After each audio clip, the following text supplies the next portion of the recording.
اعوذ باللہ من الشیطان الرجیم بسم اللہ الرحمن الرحیم۔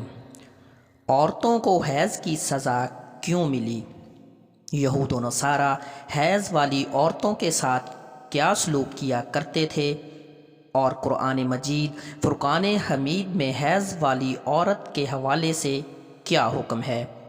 اس کے حوالے سے مکمل تفصیلات جاننے کے لیے ویڈیو کو آخر تک ضرور دیکھیے۔ ناظرین، قرآن مجید کی سورۃ بقرہ کی آیت نمبر 222 میں اللہ رب العزت نے ارشاد فرمایا، ترجمہ: آپ سے حیض کے بارے میں سوال کرتے ہیں، کہہ دیجئے کہ وہ گندگی ہے۔ حالت حیض میں عورتوں سے الگ رہو، اور جب تک وہ پاک نہ ہو جائیں ان کے قریب نہ جاؤ۔ ہاں، جب وہ پاک ہو جائیں تو ان کے پاس جاؤ جہاں سے اللہ نے تمہیں اجازت دی ہے۔ اللہ توبہ کرنے والوں کو اور پاک رہنے والوں کو پسند فرماتا ہے۔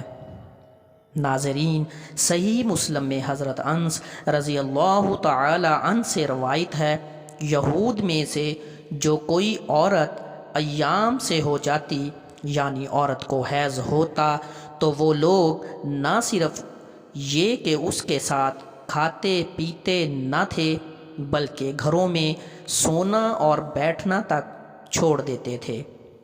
چنانچہ رسول اللہ صلی اللہ علیہ وآلہ وسلم کے صحابہ کرام رضوان اللہ تعالی علیہ مجمعین نے آپ صلی اللہ علیہ وآلہ وسلم سے اس حوالے سے پوچھا کہ حائضہ عورتوں کے بارے میں یہودیوں کا تو یہ عمل ہے، ہم کیا کریں؟ تب اللہ رب العزت نے یہ آیت نازل فرمائی جس کا ترجمہ ہے، یہ لوگ آپ سے حیض کے بارے میں پوچھتے ہیں۔ رسول اللہ صلی اللہ علیہ وسلم نے فرمایا، تم اپنی عورتوں کے ساتھ جب کہ وہ حائضہ ہوں سوائے صحبت کے جو چاہے کیا کرو۔ جب یہ خبر یہودیوں کو پہنچی تو انہوں نے کہا، یہ آدمی یعنی محمد صلی اللہ علیہ وآلہ وسلم ہمارے جس دینی امر کی طرف متوجہ ہوتے ہیں اس میں ہماری مخالفت ضرور کرتے ہیں۔ یہود کی زبانی یہ سن کر دو صحابہ کرام حضرت اسید رضی اللہ تعالی عنہ اور حضرت عباد رضی اللہ تعالی عنہ دربار رسالت میں حاضر ہوئے اور عرض کیا کہ یا رسول اللہ صلی اللہ علیہ وآلہ وسلم، یہودی ایسا کہہ رہے ہیں۔ یعنی انہوں نے یہودیوں کا کلام نقل کیا اور پھر یہ کہا کہ اگر آپ اجازت دیں یہودیوں کی موافقت کے لیے ہم اپنی عورتوں کے پاس ایام حیض میں رہنا سہنا چھوڑ دیں۔ یہ سن کر رسول اللہ صلی اللہ علیہ وآلہ وسلم کا چہرہ مبارک متغیر ہو گیا، اور ہمیں یہ گمان ہو گیا کہ آپ صلی اللہ علیہ وآلہ وسلم ان دونوں پر خفا ہو گئے ہیں۔ وہ دونوں نکل کر چل دیے۔ ان کے جاتے ہی رسول اللہ صلی اللہ علیہ وآلہ وسلم کے پاس کہیں سے تحفتاً دودھ آیا۔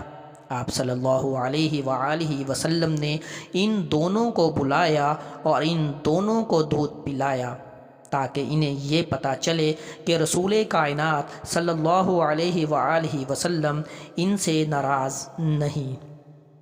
ناظرین، حیض سے مراد وہ خون ہے جو بالغ غیر حاملہ عورت کے رحم سے آئے اور اس کا سبب بیماری نہ ہو۔ اسی خون کے سبب کسی عورت میں بچہ پیدا کرنے کی صلاحیت موجود ہوتی ہے۔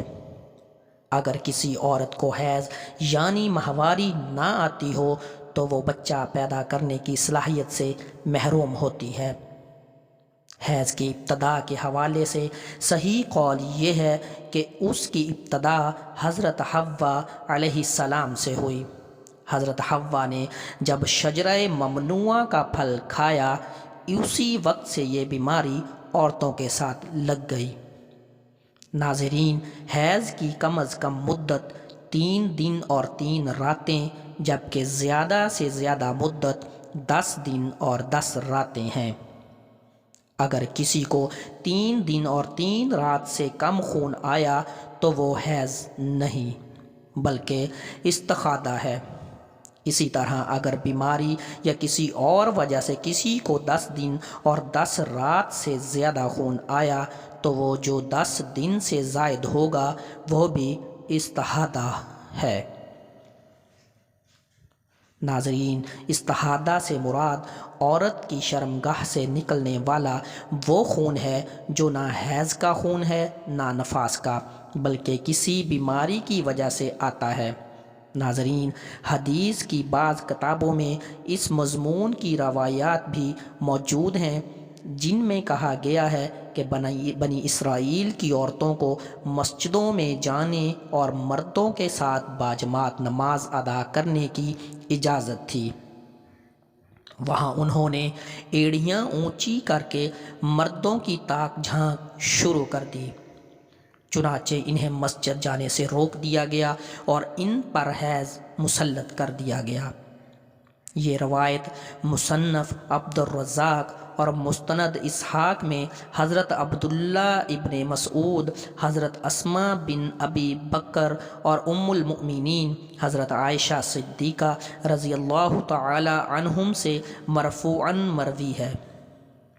ان میں بنی اسرائیل کے عہد سے عورتوں میں حیض کی ابتدا کی جو بات کہی گئی ہے وہ درست نہیں ہے۔ بعض صحیح احادیث سے اشارہ ملتا ہے کہ عورتوں میں حیض کی ابتدا روز اول سے ہے۔ حضرت عائشہ صدیقہ رضی اللہ تعالی عنہما حجۃ الوداع میں اللہ کے رسول صلی اللہ علیہ وآلہ وسلم کے ساتھ حج کے ارادے سے نکلیں، راستے میں انہیں حیض آ گیا تو وہ اس اندیشے سے رونے لگیں کہ اب وہ مناسک حج ادا کرنے سے محروم ہو جائیں گی۔ آپ صلی اللہ علیہ وآلہ وسلم کو معلوم ہوا تو آپ نے انہیں سمجھاتے ہوئے فرمایا، یہ ایسی چیز ہے جس سے اللہ رب العزت نے اولاد آدم میں عورتوں کے لیے لازم کر دیا ہے۔ اس حالت میں تم بھی وہی سب کرو جو حاجی کرتے ہیں، صرف پاک ہونے تک بیت اللہ کا طواف نہ کرو۔ اسی طرح ایک حدیث حضرت ام سلمہ رضی اللہ تعالی عنہا سے مروی بھی ہے، بیان کرتی ہیں کہ ایک موقع پر میں رسول اللہ صلی اللہ علیہ وآلہ وسلم کے پاس تھی کہ مجھے حیض آنے لگا۔ میں وہاں سے اٹھ گئی۔ آپ صلی اللہ علیہ وآلہ وسلم نے دریافت کیا تو میں نے بتایا کہ مجھے حیض آنے لگا ہے، تو آپ نے فرمایا، یہ ایسی چیز ہے جسے اللہ تعالیٰ نے آدم کی بیٹیوں پر لازم کر دیا ہے۔ بعض لوگوں کا کہنا ہے کہ حیض کا آغاز بنی اسرائیل کی عورتوں سے ہوا۔ اس معاملے میں نبی کریم صلی اللہ علیہ وآلہ وسلم کا ارشاد زیادہ معتبر ہے۔ ناظرین، اگر مسائل کی بات کی جائے تو ایام حیض میں عورت کے لیے نماز، روزہ، تلاوت جائز نہیں۔ اگر ان ایام میں مسلسل خون نہیں آتا تو بھی یہ ایام ان کی عادات کے مطابق حیض میں شمار ہوں گے، جس کی وجہ سے غسل کرنے سے بھی طہارت حاصل نہیں ہوگی۔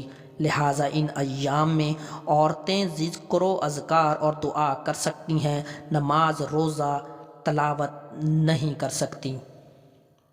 ناظرین، اسی طرح رمضان المبارک میں عورت کے حیض یعنی ماہواری کے ایام میں جتنے روزے قضا ہوں گے، رمضان المبارک کے بعد ان روزوں کی قضا لازم ہوگی۔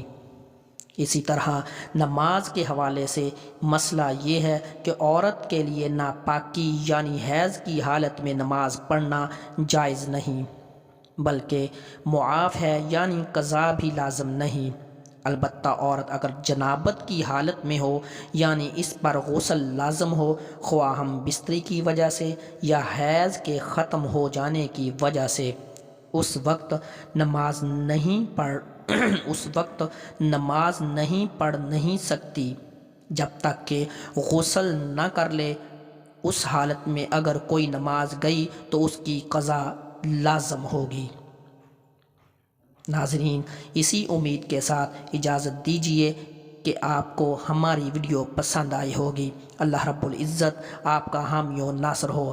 ناظرین، کومنٹ باکس میں آپ صلی اللہ علیہ وآلہ وسلم کی شان اقدس میں ایک لائن ضرور ٹائپ کیجیے۔ ملتے ہیں ایک اور نئی ویڈیو کے ساتھ، تب تک کے لیے خدا حافظ۔